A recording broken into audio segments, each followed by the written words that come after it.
저는 가끔 외국인 친구들에게서 한국인에 대한 얘기를 들을 때가 있는데요. 그 친구들은 한국인들이 참 성실하고 똑똑하다는 이미지를 가지고 있더라고요. 저희 입장에서는 너무 당연하고 자연스러운 일상이지만 외국인의 눈에는 그런 모습이 꽤 인상적으로 비춰진다고 하죠. 심지어 우리가 평소에 별 생각 없이 지키는 기본적인 상식이나 행동들이 외국인들에게는 굉장히 품위 있고 멋있게 보이기도 한다고 해요.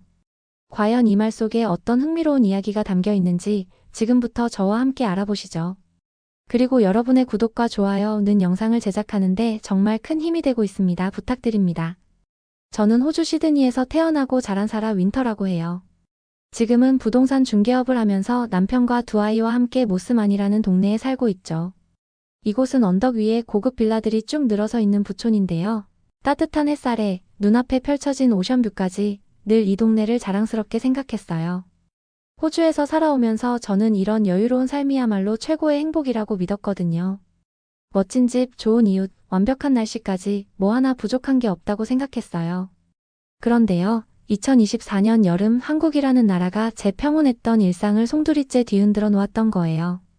그날도 평소처럼 아침 일찍 사무실에 가려고 집을 나섰어요. 모스만의 거리는 여전히 조용하고 한적했죠. 바다에서 불어오는 상쾌한 바람을 맞으면서 걷는 게 저에겐 하루를 여는 가장 행복한 순간이었어요.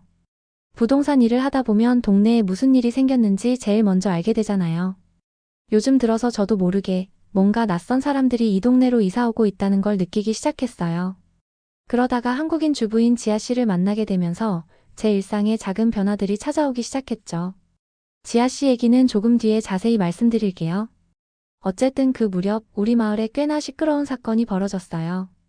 조용하던 모스만에 갑자기 낯선 이웃들이 나타난 거예요. 알고 보니 인도 출신의 호주인 부부가 새로 이사 온 거였어요. 그런데 그 부부는 이사 온 첫날부터 대대적인 파티를 열었죠. 밤늦게까지 울려 퍼지는 드럼 소리와 웃음소리에 한적하던 동네 분위기가 완전히 깨지는 것 같았어요. 다음날 아침 그 부부가 우리 집 문을 두드리더니 커다란 플라스틱 통에 담긴 인도식 커리 요리를 건네주더라고요. 이웃끼리 친하게 지내야죠라며 그 인도인 부부는 커리를 억지로 제 손에 쥐어줬어요. 사실 저는 프라이버시를 중요하게 여기는 호주식 분위기에 익숙해 있었기 때문에 그런 적극적인 친밀함이 조금 부담스럽게 느껴졌죠. 음식 냄새가 너무 강해서 문을 닫자마자 바로 창문부터 열어야 했을 정도였어요. 그 부부는 매주 파티를 열었고 이웃들을 초대하려고 애쓰더라고요. 속으론 이런 생각이 들었죠. 여긴 호주인데 각자 조용히 지내는 게 예의 아닌가? 그런데 지아 씨는 완전히 달랐어요. 한국에서 왔다는 그녀는 굉장히 조용하고 조심스러운 사람이었죠. 눈에 띄지 않게 아주 조용히 생활하며 동네 분위기를 해치지 않았어요. 그러다 어느 날 우연히 놀이터에서 그녀를 처음 만나게 됐어요. 제 딸이랑 지아 씨 딸이 같은 유치원 친구였는데 둘이서 모래성을 쌓으며 놀고 있더라고요. 그때 지아 씨가 조용히 다가오더니 부드럽게 웃으며 말했어요. 혹시 사라 씨 맞으시죠? 저희 아이들이 친구가 됐나 봐요. 지아 씨의 목소리는 아주 차분했어요. 말투에서도 조심스러움과 예의가 느껴졌고요. 영어 발음이 완벽하진 않았지만 그 안에서 그녀의 성격이 고스란히 전해지는 듯 했죠. 저는 그 순간 이상하게 마음이 따뜻해지는 걸 느꼈어요. 시끄럽고 들이대는 인도계 부부의 인사 방식과는 완전히 달랐어요. 지아 씨는 억지로 대화를 이어가려 하거나 무리하게 다가오지 않았어요. 그냥 자연스럽게 호주에 오게 된 이유나 남편 호진 씨에 대한 이야기 같은 걸 조용히 꺼내더라고요. 그녀의 그런 태도에 저는 자꾸 마음이 끌렸어요. 이야기를 나눌수록 지아 씨는 억지로 친해지려는 게 아니라 상황에 따라 조금씩 마음을 열어가는 사람이란 걸 느꼈죠. 반면 인도계 부부는 파티로 동네를 어지럽히고 음식도 강제로 나눠주면서 시끄럽게 우린 친구가 되어야 해요. 라고 떠들곤 했는데요. 지아 씨는 그런 거 하나 없이 아이들 덕분에 자연스럽게 저와 가까워졌고 조용히 미소 지으며 제 이야기를 들어줬어요. 저는 속으로 자꾸 비교하게 되더라고요. 어떻게 이렇게 차이가 날 수 있을까 싶었죠. 그때부터였어요. 한국인이라는 게 단순한 국적 이상의 무언가라는 걸 지아 씨를 통해 서서히 느끼게 된 건요. 지아 씨의 따뜻함은 조용했던 이모스만에 은은하게 스며들어 찬 공기를 조금씩 덮여주는 느낌이었어요. 그런데 그러던 중 동네가 발칵 뒤집힐 만한 일이 벌어졌어요. 인도계 부부가 갑자기 이웃 주민들을 상대로 사업 제안을 하면서 투자금을 모으려 하기 시작한 거예요. 그 부부는 도심에서 멀지 않은 공터를 개발해서 새 주택 단지를 세우면 수요가 몰려 시드니의 집값처럼 땅값이 폭등할 거라고 주장했죠. 그렇게 되면 공동 투자한 우리 동네 사람들이 큰 돈을 벌 수 있다고 말하면서 사람들을 설득하려고 했어요. 솔직히 저는 자세한 내용까지 귀담아 듣진 않아서 기억이 흐릿한데요. 어쨌든 대충 그런 식의 부동산 투자였던 걸로 기억해요. 그런데 이웃 중 한 분이 혹시 몰라 공무원 친구에게 자문을 구해봤대요. 마침 건설과에 근무하는 지인에게 물어봤더니 그 부지가 아예 개발 자체가 불가능한 땅이라는 답을 들었다는 거예요. 그때부터 사기 의혹이 확산되었고 다른 주민이 지인의 지인을 통해 호주 경찰에 확인해본 결과 그 인도계 부부에게 사기 전과가 있다는 사실이 밝혀졌어요. 결국 우리 모두는 그 사업에 투자를 하지 않았죠. 하지만 이미 계약금 명목으로 돈을 지불한 몇몇 주민들은 있었어요. 당연히 지금은 법적인 분쟁으로 이어지고 있고요. 이 일들이 발생하면서 동네 분위기는 확실히 이상해졌어요. 외국인에 대한 불신이 커지고 무엇보다 그 사건의 중심에 있던 인도계 부부 때문에 같은 외국인인 지아 씨에게도 차가운 시선이 쏟아지기 시작했죠. 지아 씨는 전혀 그런 의도가 없었지만 어쩔 수 없이 그 불편한 분위기가 그녀에게까지 미친 거였어요. 놀이터에서 만난 몇몇 엄마들이 외국인들은 다 똑같다며 수군거리는 소리가 들려왔고 그 소리를 듣고 저는 마음이 불편했어요. 사실 그 말은 지아 씨를 타겟으로 한 비난이었어요. 외국인들은 다 똑같다는 말을 들었을 때 저는 어이가 없었죠. 이 동네에서 외국인은 지아 씨 가족뿐이니까요. 그렇지만 저는 지아 씨를 그 사기꾼들과 같은 선상에 두는 게 옳지 않다고 생각했어요. 제가 만난 지아 씨는 그런 사람들과는 거리가 멀었으니까요. 그런 식으로 잘 알지도 못하는 사람을 매도하는 건 정말 아니라고 느꼈죠. 사실 사업 제안을 하고 돈을 끌어모은 건 인도계 부부였고 그건 전혀 다른 얘기였어요. 지아 씨는 매일 우리 집 앞을 지나갈 때마다 항상 얌전하게 인사를 건네며 웃어주었고 그 미소에서 나쁜 기운이 전혀 느껴지지 않았어요. 저는 오히려 지아 씨라는 사람에 대해 더 궁금해졌고 그래서 마음먹고 조금 다가가기로 결심했어요. 무엇보다 그녀의 가족은 한 번도 동네를 어지럽히지 않았고 늘 조용히 지내왔으니까요. 지아 씨는 그저 이 동네의 분위기에 맞춰 품격 있게 질서를 지키며 살아가고 있었을 뿐이에요. 인도계 부부가 떠들썩하게 파티를 열 때 지아 씨는 언제나 조용히 아이와 함께 산책을 다녔어요. 그런 차이가 점점 더 저를 끌리게 했죠. 저는 지아 씨가 어떤 사람인지 또 한국이라는 나라는 어떤 곳인지 궁금해졌어요. 그래서 그 후로는 오가며 지아 씨와 서서히 가까워지기 시작했어요. 처음엔 길에서 마주칠 때마다 가볍게 인사를 나눴고 점차 놀이터에서 아이들과 함께 만나면 대화가 조금 길어지기도 했죠. 그 다음엔 더 많이 얘기하게 되고 또 그 다음엔 조금 더 많은 이야기들이 오갔어요. 지아 씨는 조용한 성격이라 말수가 적긴 했지만 점점 저에게 마음을 열어가는 것 같았어요. 어느 날 지아 씨가 저를 집에 초대하고 싶어 했어요.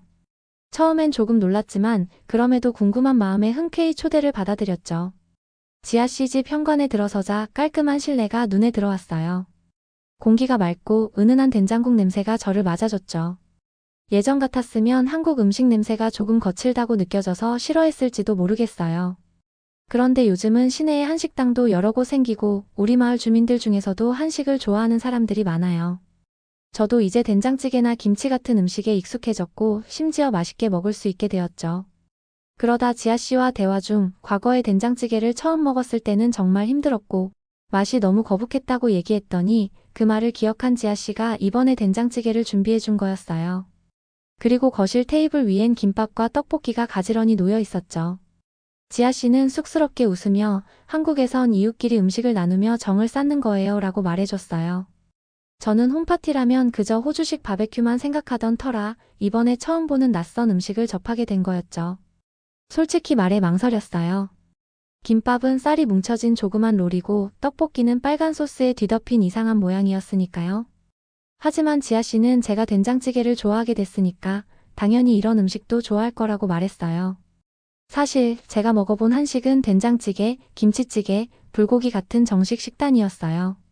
그런데 한국에서는 김밥과 떡볶이가 간단한 간식으로 즐겨 먹는 음식이라고 들었죠. 그렇게 권유를 받으니 용기를 내어 맛을 보았어요. 김밥 한 입을 베어 물자 저는 정말 놀랐어요. 쌀의 부드러운 식감과 참기름의 고소한 향이 입안 가득 퍼졌고 안에 든 당근과 시금치가 조화롭게 어우러졌죠. 떡볶이는 매콤하면서도 달콤한 소스가 혀를 감싸더니 저는 당연히 감탄할 수밖에 없었어요. 이런 맛은 단순한 간식이 아니라 정성이 담긴 음식이라는 걸 알게 되었죠. 지아 씨는 한국에서 손님을 대접하는 것이 큰 기쁨이라고 설명해 줬어요. 호주에서 바비큐 고기를 굽고 맥주를 마시는 거친 느낌이라면 지아 씨가 준비한 음식은 따뜻함이 담긴 맛이었죠. 그것도 지아 씨가 직접 손으로 말아 만든 음식이라는 걸 알게 되니 저는 더 감동할 수밖에 없었어요. 지아 씨는 한국에선 이웃이나 친구가 오면 꼭 뭔가를 대접한다고 알려줬어요. 그게 마음을 여는 방법이라고 설명했죠. 김밥 한 조각이 단순한 간식이 아니라 한국의 전통과 배려를 담은 선물이라는 걸 느꼈어요. 그 덕분에 지아 씨 덕분에 한국이라는 나라에 대한 궁금증이 점점 더 커졌어요. 지아 씨 집에서 시간을 보내며 지아 씨가 딸의 공부를 돕는 모습을 봤어요. 지아 씨는 한글 동화책을 펼쳐놓고 아이에게 단어를 가르쳤죠. 책 속에 그려진 그림을 손으로 짚으며 부드럽게 읽어주는 모습이 정말 인상 깊었어요. 지아 씨는 태블릿을 꺼내 영어 단어 카드 놀이를 시작했어요. 화면에 나온 사과 그림을 보면서 아이가 단어를 말하는 방식이었죠. 그때 지아 씨는 아이에게 칭찬을 하듯 박수를 쳐주었어요. 지아 씨는 한국에서는 아이가 어릴 때부터 언어를 재미있게 익히도록 가르친다고 설명해 주었죠. 저는 호주식 유아 교육 방식을 따랐던 터라 아이들은 그냥 자연스럽게 크는 거라고 믿고 있었어요. 그래서 처음엔 지아 씨의 그런 노력이 조금 과한 게 아닌가 싶었어요. 그렇게까지 해야 하나? 싶은 생각도 들었죠. 하지만 지아 씨 딸을 보고 깜짝 놀라게 되었어요. 그 아이는 겨우 5살인데 영어와 한글을 유창하게 말하고 있었어요. 두 가지 언어를 완벽하게 구사하고 있더라고요. 반면 제 딸은 같은 나이인데 색깔 이름도 헷갈리곤 했어요. 예를 들면 빨간색을 가리키며 파란색이라고 말하는 수준이었죠. 저는 지아 씨처럼 그렇게 교육을 하지 않았는데 그 교육법이 정말 효과가 있는 것 같아 보였어요. 지아 씨는 조금씩 도와주면 아이가 더 빨리 배운다고 설명해 주었죠. 게다가 두 가지 언어를 배우는 상황에서 더 적극적으로 교육을 해야 한다는 점도 지연 씨가 설명해 줬어요. 지아 씨의 딸이 단어를 말할 때 웃는 모습을 보니 그 말이 맞다는 걸 알게 되었죠. 한국의 세심한 교육 방식이 아이를 더 똑똑하게 키운다는 걸 깨달은 순간이었어요. 저는 호주에서 자라는 엄마라는 기준으로 아이에게 자유를 주는 게 최고라고 생각했어요. 아침에 알아서 일어나고 하고 싶은 대로 놀게 두는 것이 제 방식이었죠.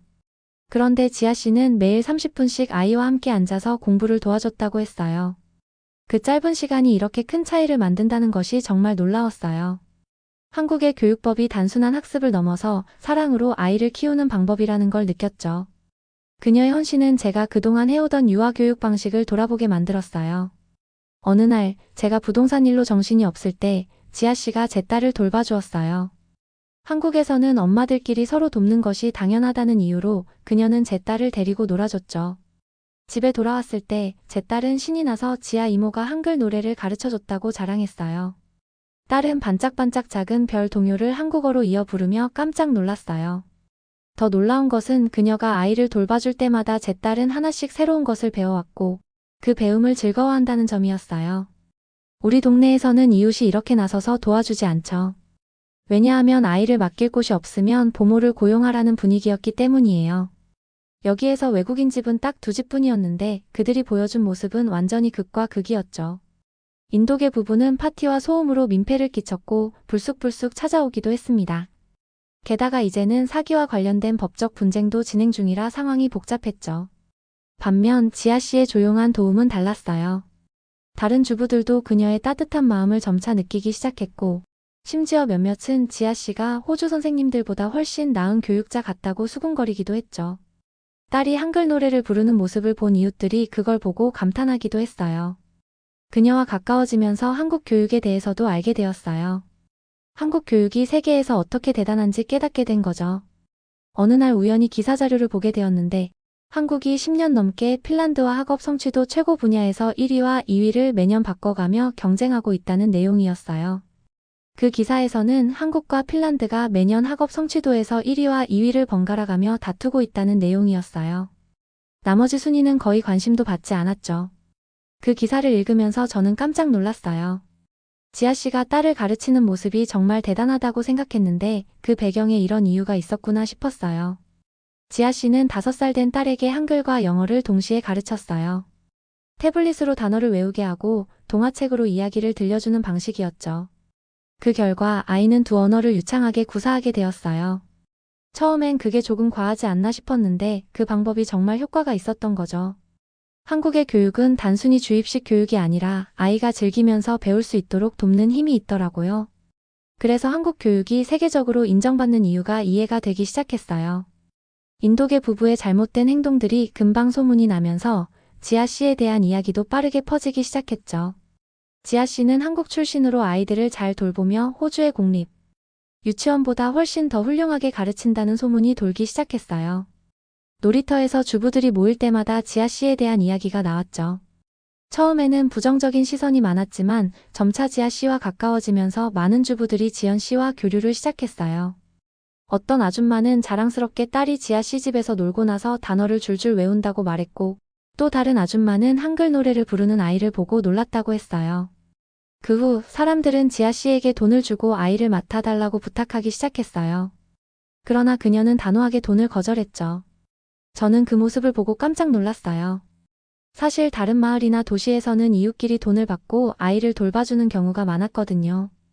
우리 동네는 그리 오래된 곳도 아니고 아직 서로 간에 완벽한 신뢰가 형성되지 않은 상태였어요. 또 누가 아이를 잘 돌보는지 알지 못하는 상황이었죠. 그동안 이웃에게 아이를 맡기는 일은 없었어요. 그런데 이제 이 동네에서도 적임자를 찾게 된 거죠. 몇몇 이웃들은 드디어 우리 동네에도 믿을 만한 집이 생겼다며 기뻐했어요. 물론 불법이지만 보모 자격으로 계약서를 쓰고 약간의 수고비를 주는 형식으로 꾸미면 법적인 문제는 없었죠. 호주에서는 보모를 고용하는 일이 흔한 일이었고 그런 제안이 이상하게 느껴지지 않았어요. 하지만 지아 씨는 돈을 받지 않겠다고 고집했어요. 그녀는 이웃 간의 순수한 도움을 지키려 했죠. 그녀가 거절한 이유는 간단했어요. 한국에서는 돈을 주고받는 것보다 정으로 돕는 것이 더 자연스럽다는 생각을 했기 때문이었죠. 가끔 지아 씨에게 신세지는 모든 동네 주민들은 그녀의 인품에 다시 한번 감탄했어요. 인도계 부부가 사기 같은 방법으로 돈을 챙기려 했던 것과는 달리 지아 씨는 진심에서 우러나오는 배려를 실천했죠. 주민들은 그녀에게 돈 대신 선물로 감사를 표현했고 지아 씨의 집은 원래 가전이나 가구가 많이 없었지만 시간이 지나면서 선물 받은 물건들로 가득 차기 시작했어요. 참고로 더 놀라운 사실은 나중에 알게 된 거였어요. 알고 보니 지아 씨는 한국에서 초등학교 교사로 일하다가 그 일을 그만두고 남편을 따라 시드니로 이주했다는 사실이었죠. 그제야 저는 납득할 수 있었어요. 지아 씨가 딸에게 한글을 익히고 영어 단어를 가르치는 모습을 보며 그녀가 마치 전문가처럼 보였거든요. 초등학교 교사 출신이라면 아이를 즐겁게 가르치는 능력이 자연스럽게 몸에 배어 있었던 거죠. 지연 씨의 배경을 알고 나니 저는 더욱 감동을 받았어요. 한국에서 교사로 일하며 쌓은 경험을 이곳에서 아이들에게 그리고 이웃을 위해 썼다는 사실이 정말 멋지게 느껴졌습니다. 돈을 받으려는 것이 아니라 순수하게 돕고 싶어 하는 마음이 돋보였죠. 다시 한번 지아 씨의 겸손함과 헌신에 놀랐어요. 호주의 공립 유치원 선생님들도 따라하기 힘든 교육법을 지아 씨는 자연스럽게 실천하고 있었습니다. 그 덕분에 저는 한국의 교육 시스템이 세계적으로 인정받는 이유를 알게 되었어요. 지아 씨는 단순한 이웃이 아니었어요. 한국의 자랑을 몸소 보여주는 사람이었죠. 주부들 사이에서 지아 씨가 아이를 잘 돌봐준다는 소문은 결국 모두의 존경으로 바뀌었어요. 초등학교 교사 출신이라는 사실을 알게 된 후 사람들은 지아 씨를 대단하게 여겼죠. 세계 1위 교육, 따뜻한 공동체 정신, 법을 지키는 인품까지 한국이라는 작은 나라에서 시작해 우리에게 큰 감동을 주었어요. 이제 저는 한국에 푹 빠지게 되었고 지아 씨와 함께 차를 마시며 한국 문화를 더 알아가고 있어요. 그녀는 제게 김밥 만드는 법을 가르쳐줬고 제 딸은 한글 노래를 부르며 뛰놀고 있어요. 이제는 저희 집 분위기도 점점 따뜻해지기 시작했죠. 지아 씨는 정말 한국의 자랑을 보여줬어요. 앞으로도 그녀와 함께 더 많은 것을 배우고 싶고 이렇게 존경할 수 있는 사람이 우리 동네에 있다는 게 참 다행이라고 생각합니다. 알고 보니 동네에 한국인들이 있으면 그 동네가 안정된다고 하더라고요. 그 말이 정말 맞는 것 같아요. 우리 동네를 통해 다시 한번 증명이 되었으니까요. 오늘의 영상은 여기까지입니다. 영상이 좋으셨다면 구독과 좋아요 꼭 부탁드리고 오늘도 좋은 하루 되세요. 감사합니다.